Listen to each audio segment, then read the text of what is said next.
Welcome to Maths with EJD. In this video, I'll be showing you the Python code for One-Way ANOVA.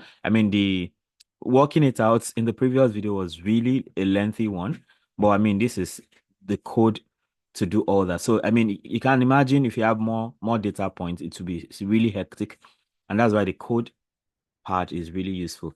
So of course, the first thing we do, okay, let me put the line numbers so I can refer to the line numbers. So lines one and two, okay, I'll implement them in parts so you can also see what's happening. So line one and two, we are importing numpy and we are also importing one-way ANOVA from SciPy stats.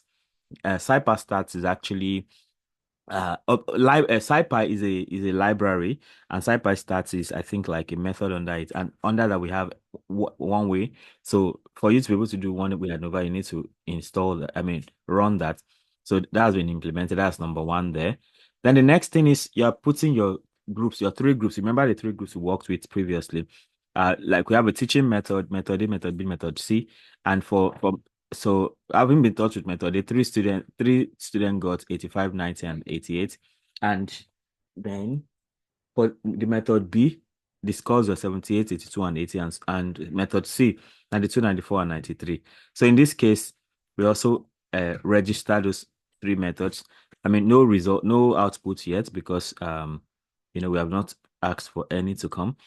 Then the actual work is happening in this line 10, where we are performing one-way ANOVA, and the syntax is F-statistic. We need the F-statistic. We need the p-value from the one way for F underscore one way from method ABC. So we need that. So if I run that, that's where the actual work is happening. So now that's done, because we've not asked it to do anything yet. So once it runs without giving error, then we are good. So here now I want to display the results. So you want to print the F statistic and the p-value. So we do this run. Okay, so you see the F statistics is 3.91, just like what we got the other time. And the p-value is 0.000. That's way very small as expected. Now, at the critical significance level of 0.05, right?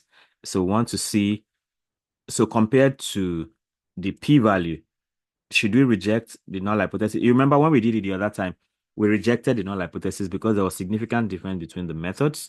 So here now we just see that. So again, we reject the null hypothesis that there is a significant difference between the group means.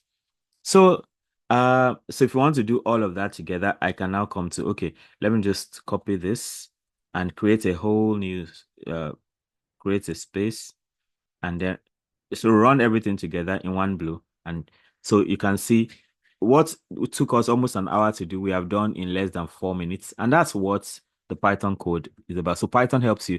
So even if you have if you are taking 1,000 students for each group, you can easily write a Python code to implement these things, and that is it.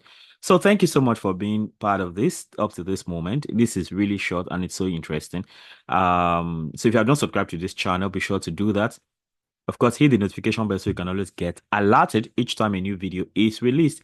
And then comment, tell me if you want me to teach a topic or you want me to solve a problem. Then also like and share so that more people can have access to this great learning. Till I come your way again, keep having a nice time doing one-way ANOVA and writing the Python code to make it really simple. Bye.